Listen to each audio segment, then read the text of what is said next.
O Supremo Tribunal Federal anulou norma que estabeleceu restrição de acesso a processos internos da Polícia Federal.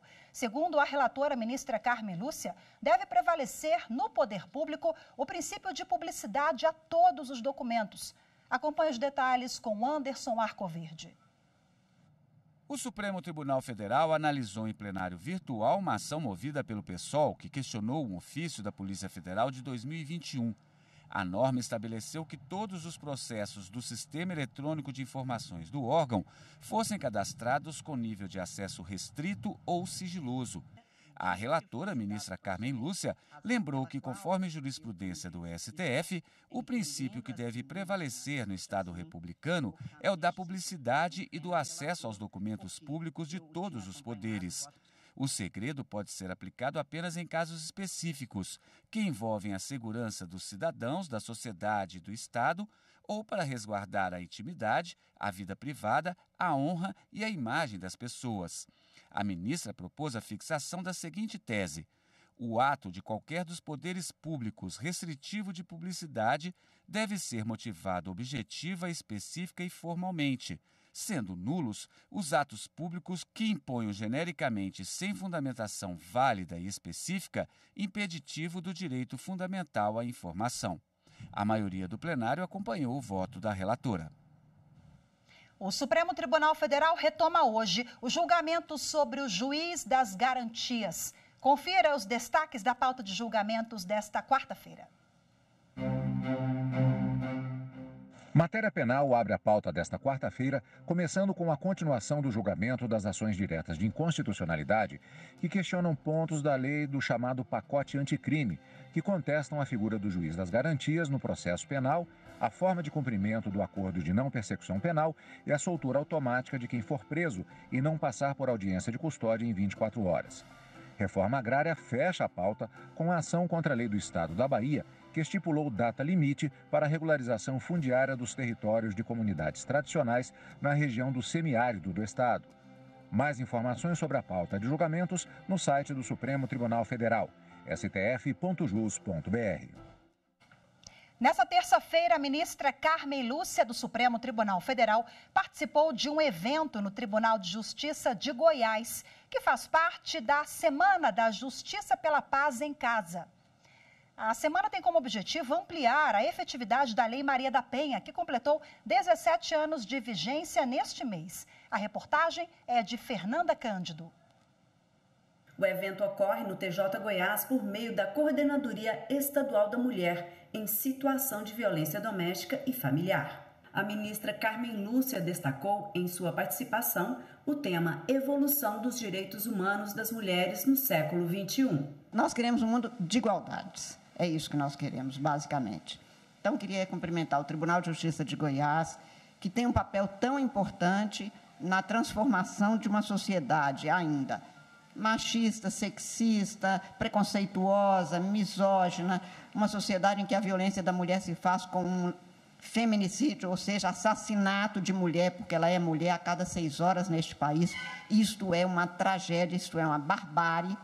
E, portanto, é exatamente por conta disso que encontros como esse se fazem tão importantes, tão necessários. De acordo com dados já divulgados, a Justiça Goiana recebeu 218 casos de feminicídio e 99.364 novos casos de violência doméstica nos últimos 5 anos. Neste mesmo período, foram concedidas mais de 32.600 medidas protetivas a mulheres em situação de risco. É o que está sendo debatido durante toda esta semana aqui no Tribunal de Justiça de Goiás. Nós temos que seguir a legislação para os homens, para as mulheres, para todos os seres humanos que vivem nesse país. E o Poder Judiciário tem que agir e atuar com firmeza. E esta Semana da Paz em Casa vem nessa direção de orientação, de debates e também de realização de mais de 1.000 audiências e julgamentos de processos envolvendo esse tema.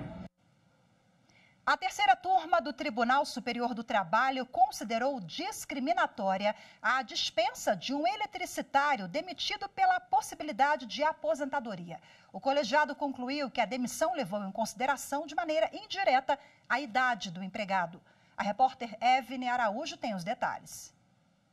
O eletricitário contou na ação que, em 2015, a imprensa noticiou a demissão de um grupo de pessoas da Companhia Estadual de Distribuição de Energia Elétrica. Esses trabalhadores estariam em condições de se aposentar pelas regras do INSS e as dispensas foram formalizadas meses depois. O profissional alegou na Justiça que a demissão foi discriminatória.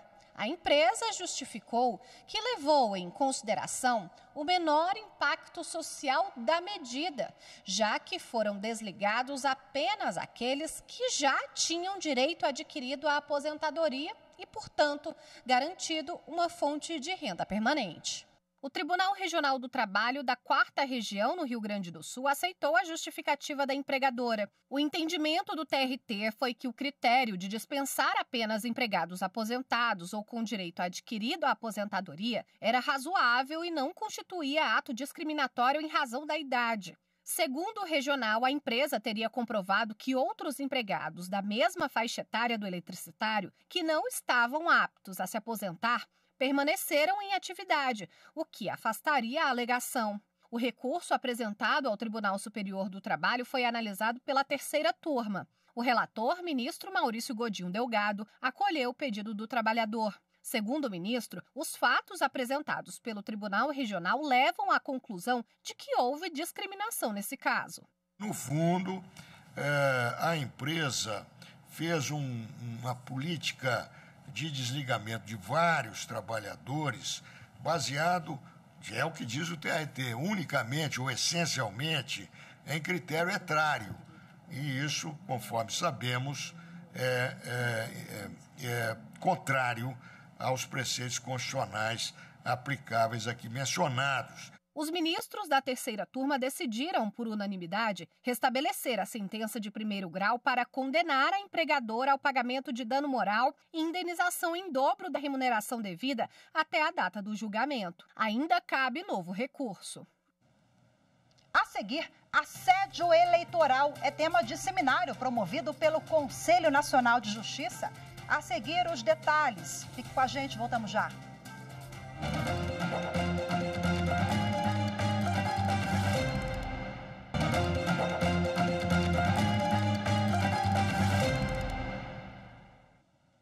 O Tribunal Superior Eleitoral considerou que houve fraude nas candidaturas a vereador do Partido dos Trabalhadores na cidade de Governador Nunes Freire, no Maranhão, durante as eleições de 2020. O TSE entendeu que o PT lançou candidatas fictícias para atingir a cota de gênero definida em lei.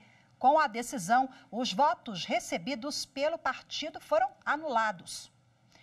O TSE também determinou a anulação dos votos recebidos por candidatas e candidatos a vereador do Partido Social Cristão, o PSC, na cidade de Aracaju, capital de Sergipe, nas eleições de 2020. Para os ministros, o partido também fraudou candidaturas de mulheres para atingir a cota. O corregedor-geral da Justiça Eleitoral, ministro Benedito Gonçalves, foi o relator dos dois processos.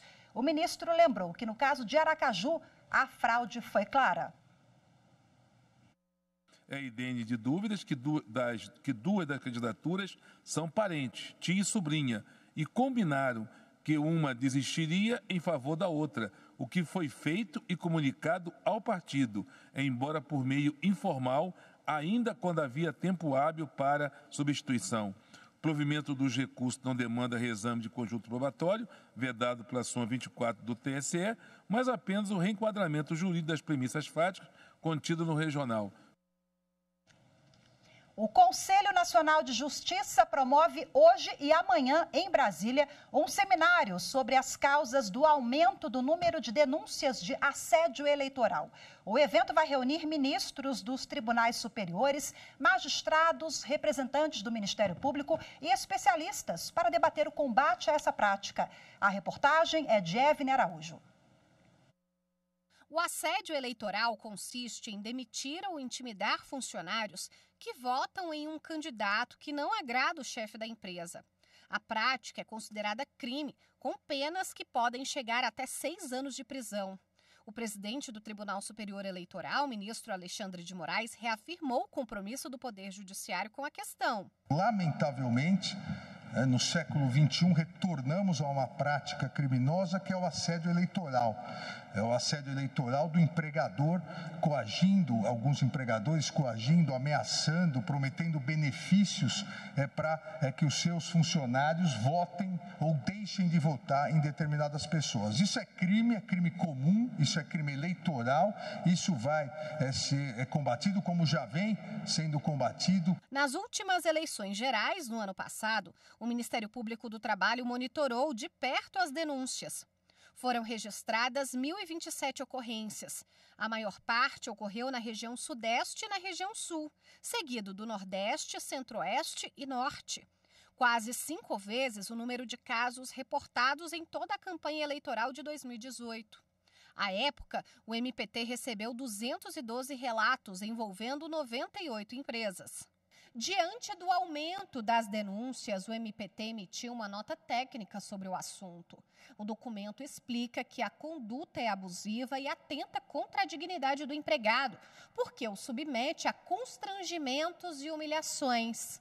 O Ministério Público do Trabalho também passou a orientar os procuradores para que tenham uma atuação uniforme frente aos episódios de assédio eleitoral. O seminário Combate ao Assédio Eleitoral vai ser promovido pelo Conselho Nacional de Justiça com transmissão ao vivo pelo canal do CNJ no YouTube. Além da presidente do Conselho, ministra Rosa Weber, e do presidente do TSE, ministro Alexandre de Moraes, também vão participar os presidentes do Superior Tribunal de Justiça e do Tribunal Superior do Trabalho e o procurador-geral do Ministério Público do Trabalho. E agora, para falar sobre o assunto, eu converso ao vivo, de forma remota, com a Procuradora Regional do Trabalho do Ministério Público do Trabalho de São Paulo, Adriane Reis de Araújo, que será uma das palestrantes desse seminário promovido pelo CNJ. Boa tarde, seja muito bem-vinda. Boa tarde, prazer estar aqui. Muito obrigado, o prazer é nosso. Eu gostaria de, em primeiro lugar, esclarecer que o assédio eleitoral, ele não termina com o fim do pleito, não é isso? Conversávamos aqui nos bastidores, eu queria que agora a senhora explicasse, é uma prática que ela segue ali, ela continua mesmo com o fim das eleições, é isso? Exatamente. Bem, o Ministério Público do Trabalho, ele tem uma atuação forte no combate à violência e ao assédio no ambiente de trabalho. Seja essa violência e assédio fundado por qualquer fator, pode ser um fator de gênero, de raça, de etnia, qualquer coisa. Na questão relacionada à orientação política, também há a nossa atuação. Nós entendemos que qualquer intenção do empregador de influenciar, manipular os votos dos trabalhadores no período eleitoral é considerado assédio eleitoral. Essa manipulação ela pode acontecer desde propostas, como também ameaças, desqualificações, obrigações para utilizar determinados sinais de candidatos e candidatas como forma de definir a orientação política desse trabalhador. Mas ela não se limita, né, apenas ao pleito eleitoral. Nós atuamos quando há essa interferência durante o pleito eleitoral ou até mesmo quando há esse tipo de prática relacionada a um pleito eleitoral, quando há, por exemplo, a contestação do resultado das eleições. Procuradora, é possível agir de ofício? Vocês conseguem ter essa atuação ou precisa aguardar a denúncia chegar? Com a materialidade, todos os elementos probatórios, né? Nós atuamos tanto de ofício, nós podemos atuar por meio de uma notícia de jornal, quanto também por meio de denúncias. As denúncias são no nosso site, mpt.mp.br, tem um ícone chamado denúncia, né? Bem claro, clica ali, faz a descrição dos fatos, essa descrição ela não precisa ser identificada, então a denúncia pode ser anônima, ela pode ser sigilosa, em ambas as situações, nós vamos investigar se aquele fato que foi relatado, ele realmente corresponde à realidade e adotar as providências necessárias caso a gente comprove a prática do assédio eleitoral. Procuradora, as denúncias ficaram em 2022 ou os senhores ainda estão recebendo? Nós ainda estamos recebendo. No ano de 2022, nós tivemos uma explosão do número de denúncias, um número que ultrapassou os dados que nós imaginávamos no primeiro momento, né? Nós chegamos até o final do pleito de 2022 com 2.500, mais ou menos, denúncias. E até este mês de agosto, nós temos mais de 3.000 denúncias. Isso significa o quê? Que ainda nós estamos recebendo denúncias de situações que ocorreram no passado.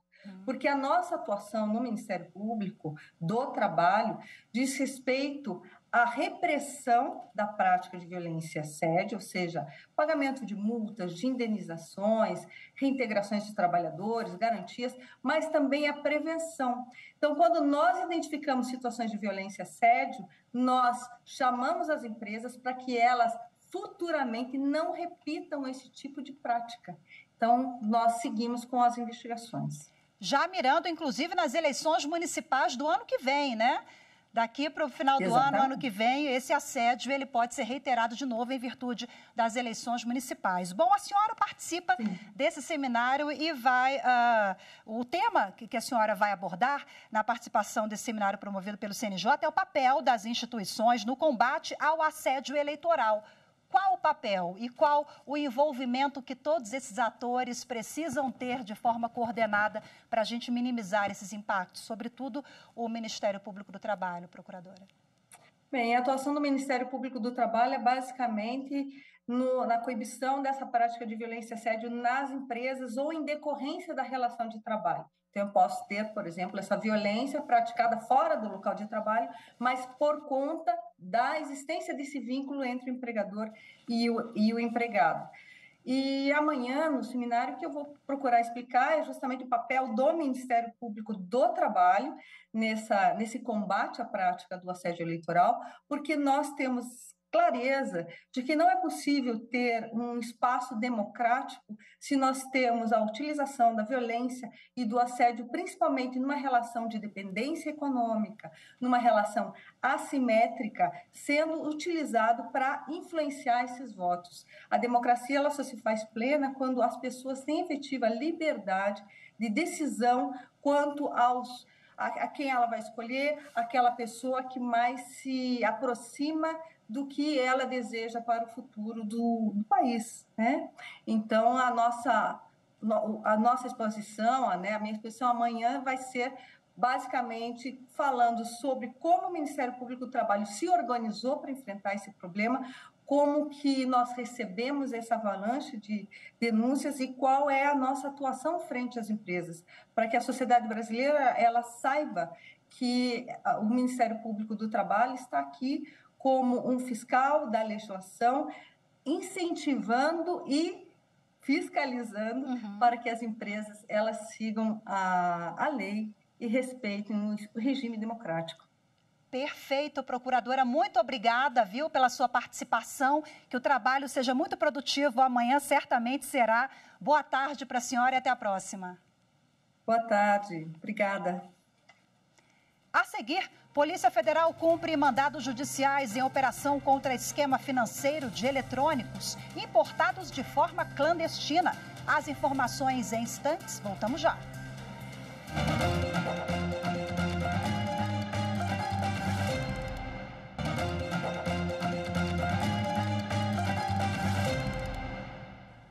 A Polícia Federal e a Receita Federal, com autorização da Justiça, desarticularam o esquema financeiro criado para o pagamento de eletrônicos importados de forma clandestina.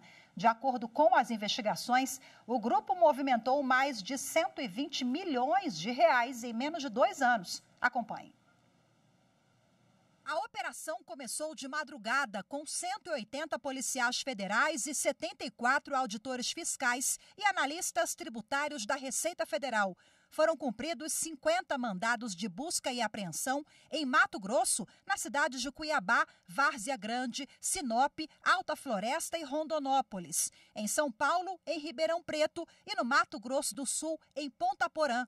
Além do cumprimento de 50 mandados de busca e apreensão, a suspensão de atividades das empresas intermediadoras, sequestro de bens móveis e imóveis dos integrantes da quadrilha, além do bloqueio de criptomoedas e valores em contas bancárias. Durante as investigações, a Polícia Federal, com o apoio da Receita Federal, identificou que o grupo movimentava valores recebidos dos comerciantes de eletrônicos em contas de empresas de fachada, registradas em nome de laranjas, para dissimular a origem e a finalidade de remessa de valores ao exterior para o pagamento de eletrônicos. Somente em 1 ano e meio, o esquema teria movimentado mais de 120 milhões de reais. Muitas vezes a sociedade tem a percepção de que este é um crime menor, mas é importante salientar que trata-se de um crime cuja movimentação financeira é responsável pela manutenção das próprias organizações criminosas. Isso não é um crime pequeno, é um crime que financia grandes organizações criminosas. Os investigados podem responder pelos crimes de descaminho, organização criminosa, evasão de divisas e lavagem de capitais. As penas somadas ultrapassam 20 anos de prisão. O ministro aposentado Nilson Naves, do Superior Tribunal de Justiça, recebeu uma homenagem de pesquisadores, magistrados e operadores do direito. Foi lançado na noite desta terça-feira no STJ o livro Habeas Corpus, Teoria e Prática, estudos em homenagem ao ministro Nilson Naves. A repórter Evne Araújo tem os detalhes. Mais de 60 pensadores do direito reunidos em uma só obra. O livro Habeas Corpus, Teoria e Prática faz uma homenagem ao ministro aposentado do Superior Tribunal de Justiça, Nilson Naves. Para um dos organizadores da publicação, Bruno Espinheira Lemos, Naves contribuiu efetivamente para a construção da jurisprudência da Corte sobre o tema. O tema Habeas Corpus liga-se diretamente à essência judicante do ministro Nilson Naves, que foi alguém absolutamente comprometido com as garantias individuais, com as liberdades públicas, com a Constituição Federal. É o que se poderia dizer um juiz garantista no sentido mais constitucional, na essência da palavra. Com 83 anos de idade, 21 deles dedicados ao STJ, Nilson Naves faz parte da primeira geração de ministros nomeados para o tribunal. Na cerimônia de lançamento do livro, ele contou como foi ter a trajetória homenageada. Eu fico lisonjeado, né, muito alegre, né, com a homenagem que estão prestando a mim, né. Não deixa de me engrandecer um pouco mais ainda. O habeas corpus é um instrumento processual para garantir a liberdade de alguém, quando a pessoa for presa ilegalmente ou tiver a liberdade ameaçada por abuso de poder ou ato irregular. Os ministros Sebastião Reis Júnior e Moura Ribeiro, também do STJ, contribuíram com artigos na obra. Eles destacaram a importância de Nilson Naves para a história do direito brasileiro. Ele deixou registrado uma forma de pensar que todos aqueles que têm uma preocupação maior com o Estado de Direito, as garantias individuais, devem seguir. Um homem conciliador, né? Um homem de bem, sociável, de profundo conhecimento jurídico, só fez enaltecer o Tribunal da Cidadania. Belíssima e merecida homenagem. A gente fica por aqui. Muito obrigada pela sua companhia. Uma ótima tarde. Até amanhã. Tchau, tchau.